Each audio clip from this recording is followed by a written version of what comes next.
गुरु प्यारी साथ संगत जी, प्यार भरी राधा स्वामी जी। संगत जी, इस समय एक बहुत बड़ी खबर डेरा ब्यास से आ रही है। हजूर जी ने अपने निर्धारित कार्यक्रम जो कि अफ्रीका के युगांडा में 31 तारीख को होने जा रहा था, उस कार्यक्रम को कैंसिल कर दिया है और इसके पीछे एक बेहद खतरनाक वायरस को वजह बताया जा रहा है। पूरी खबर हम आपको इसी वीडियो में बताएंगे, लेकिन उससे पहले अगर आप ब्यास की बात करें तो बाबा जी ने भी आने वाले 3 विशेष भंडारों में से एक भंडारा स्थगित करने का निर्णय कर लिया है। सबसे पहले बात करते हैं ब्यास में होने वाले भंडारों की। जैसा कि सोशल मीडिया पर पहले ही चर्चा चल रही थी कि बाबा जी ने अपनी अपार कृपा से इस महीने की 24 तारीख को, 31 तारीख को और अगले महीने के 7 जून को 3 अतिरिक्त भंडारे रखने की मोच बनाई थी। ये तीनों भंडारे पहले से तय भंडारा कार्यक्रमों में शामिल नहीं थे, इसलिए गुरु प्यारे साथ संगत जी, आपके लिए ये किसी बड़ी नेमत से कम नहीं था। लेकिन अब जो जानकारी निकलकर हमारे सामने आ रही है, उसके अनुसार इन 3 भंडारों में से 7 जून वाला भंडारा फिलहाल रद्द कर दिया गया है। हालांकि 24 मई और 31 मई के कार्यक्रम पहले की तरह ही अपने समय से आयोजित होंगे, यानी कि 23 और 30 को सवाल जवाब तथा कार दर्शन होंगे। कार दर्शन सुबह के समय पाथी साहब के सत्संग के एकदम बाद होंगे और उसी दिन शाम को 4 बजे सवाल जवाब, कार दर्शन और सवाल जवाब बाबा जी करेंगे और 24 और 31 को बाबा जी स्वयं सत्संग फरमाएंगे। जहां तक अभी की स्थिति है, 7 जून को इस प्रकार का भंडारा होने की संभावना नहीं दिखाई दे रही। लेकिन संगत जी, आप तो जानते ही हैं कि बाबा जी की मोज का फिर से हो जाए, अगर उनकी दोबारा कृपा हो जाती है तो आगे कुछ भी बदल सकता है। एक और बात संगत जी आपको बता रहे हैं, इन भंडारों पर ब्यास में संगत के लिए मीठी लस्सी की छबील भी लगाई जाएगी और ये छबील फूड स्टोर नंबर 3 के पास लगाई गई है। संगत खुशी से मीठी लस्सी पी सकती है। अब बात करते हैं हजूर जी के कार्यक्रम रद्द होने की। असली वजह, पिछले कुछ दिनों से हजूर जी अफ्रीका दौरे पर थे, लेकिन अफ्रीकी देशों में इबोला नाम का एक वायरस बहुत ही तेजी से फैल रहा है, जिसके चलते हजूर जी ने 31 तारीख को युगांडा में होने वाला जो प्रोग्राम है उसे कैंसिल कर दिया है। हम सब ने कोरोना काल में देखा था कि किस तरह पूरी दुनिया प्रभावित हुई थी और बाबा जी ने भी उस समय सभी भंडारे बंद कर दिए थे। उसी तरह ही अब इबोला वायरस ने अफ्रीका में चिंता का माहौल पैदा कर दिया है। इसी खतरे को देखते हुए हजूर जी ने अफ्रीका में होने वाले युगांडा देश के सत्संग कार्यक्रम को रद्द कर दिया है। जानकारी के अनुसार हजूर जी ने कल मुंबई में दर्शन दिए हैं और अफ्रीका से लौटने के बाद हजूर जी सीधे मुंबई पहुंचे। कल उन्होंने सबसे पहले मुंबई के बांद्रा सेंटर में संगत को पैदल दर्शन दिए, संगत पर अपनी कृपा बरसाई। संगत पूछ रही है कि क्या ब्यास भंडारों में हजूर जी के भी दर्शन होंगे, तो हम बताना चाहते हैं कि ब्यास भंडारों में हजूर जी के दर्शन होने की उम्मीद बहुत ही कम है, क्योंकि हजूर जी अब 25 तारीख से लेकर पूरा जून का महीना विदेशों में प्रोग्राम है, जिसमें डेनमार्क और अमेरिका भी शामिल है। इसलिए हजूर जी के जो ब्यास भंडारों में दर्शन हो पाने की उम्मीद बहुत ही ज्यादा कम है। गुरु प्यारी साथ संगत जी, अब है एक साखी का टाइम।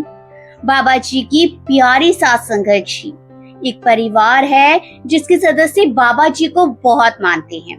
उस परिवार की एक लड़की का बाबा जी पर अटूट विश्वास था। वह रोज शाम को ट्यूशन पढ़ने जाया करती थी, लेकिन एक शाम को उसकी ट्यूशन टीचर ने उसे कुछ समय और रुकने को कहा। इस पर उसे भी कोई इतराज नहीं किया, लेकिन जब वह ट्यूशन से घर के लिए चली तो रात हो चुकी थी। लड़की को डर भी लग रहा था, लेकिन जब बात प्यार और विश्वास और श्रद्धा की हो तो उसकी जुबान पर सबसे पहले सद्गुरु का नाम आता था। तभी यही हुआ कि वह अपने बाबा जी का नाम लेकर कदम दर कदम आगे बढ़ने लगी और अपने घर की तरफ जाने लगी। थोड़ी दूर तक ही गई थी कि एक ऑटो वाले ने देखा जो उसकी ओर ही आ रहा था, जो कि जल्द ही उसके पास आकर रुका और कहने लगा कि लड़की, तुम इतनी रात को अकेली कहाँ जा रही हो? चलो मैं तुम्हें छोड़ देता हूँ जहाँ भी तुम्हें जाना है। लेकिन उस बच्ची ने उस ऑटो वाले भाई को मना कर दिया और कहा कि मैं खुद चली जाऊंगी। ऑटो वालों ने उसे फिर से कहा, लेकिन वह लड़की थोड़ा डर गई क्योंकि रास्ते में और कोई भी नहीं था। फिर हिम्मत करके उसे अपनी गलती का एहसास हो रहा था, लेकिन करती भी तो क्या? अब क्या किया जा सकता था? अब उसके पास केवल माली का ही सहारा था। ऑटो वाले ने उसे अपने ऑटो में बिठाया और उसके बताए रास्ते पर चलने लगा। जब उस बच्ची का घर आया तो उसने ऑटो वाले भाई को रुकने को कहा कि मेरा घर आ गया है, आप यहीं रोक दो। उसने एक सवारी के हिसाब से ऑटो वाले को पैसे देने चाहे तो ऑटो वाला नाराज हो गया। कहने लगा, एक तो रात का वक्त है, ऊपर से आप इतने कम पैसे दे रहे हो। यदि ज्यादा नहीं देते तो कम से कम जो 2 सवारी के दिन का किराया है वही दे दो। इस पर उस लड़की ने कहा, ठीक है, आप थोड़ा सा ज्यादा पैसा ले लो, लेकिन 2 का किराया मैं क्यों दूं? इस पर वह ऑटो वाला कहने लगा कि बेटा, एक तो आप 2 लोग आए हो, ऊपर से किराया 1 का दे रहे हो, ये तो बिल्कुल ही गलत है।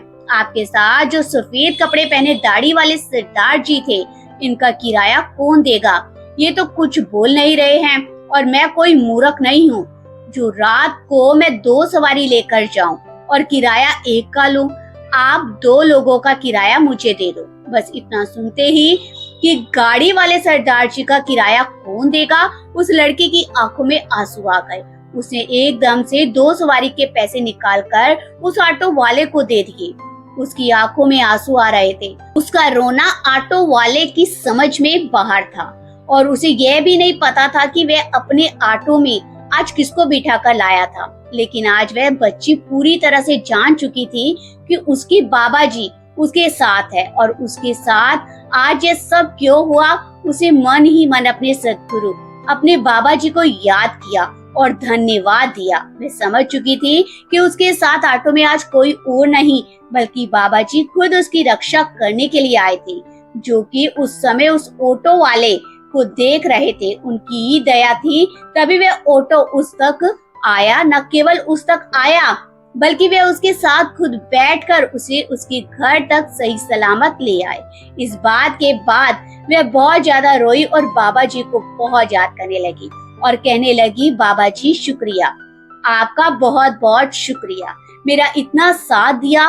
लेकिन काश कि आपने मुझे अपने दर्शन दिए होते। ये होती है मालिक की मौज, इसे कहते हैं सतगुरु की दया और प्यार की बख्शिश। वे क्या नहीं जानते, उन्हें क्या नहीं पता, वे खुद मालिक है। क्या छिपा है उनकी नजरों से? कुछ भी नहीं। उन्हें सब पता है कि मेरे बच्चे कहाँ है, किस हाल में है, किस समय उनके बच्चों को उनकी जरूरत है। वे हमेशा अपने बच्चों की संभाल करते हैं। बस कमी हमारे विश्वास में ही होती है, हम ही उसे याद नहीं कर पाते। न जाने क्यों हमारे पास उनके लिए वक्त नहीं होता। अगर आपको ये साखी अच्छी लगी हो तो चैनल को सब्सक्राइब जरूर करना और बेल आइकन को प्रेस कर लेना, ताकि हम जब भी कोई नई साखी की वीडियो या फिर डेरा ब्यास से कोई आई नई खबर आप तक पहुंचा सके, क्योंकि हम आपके लिए ऐसी रोजाना ही साखियां भी लाते रहेंगे, आपको भजन सिमरन करने से मिल सके और जिंदगी में आने का आपका उद्देश्य पूरा हो सके। राधा स्वामी जी।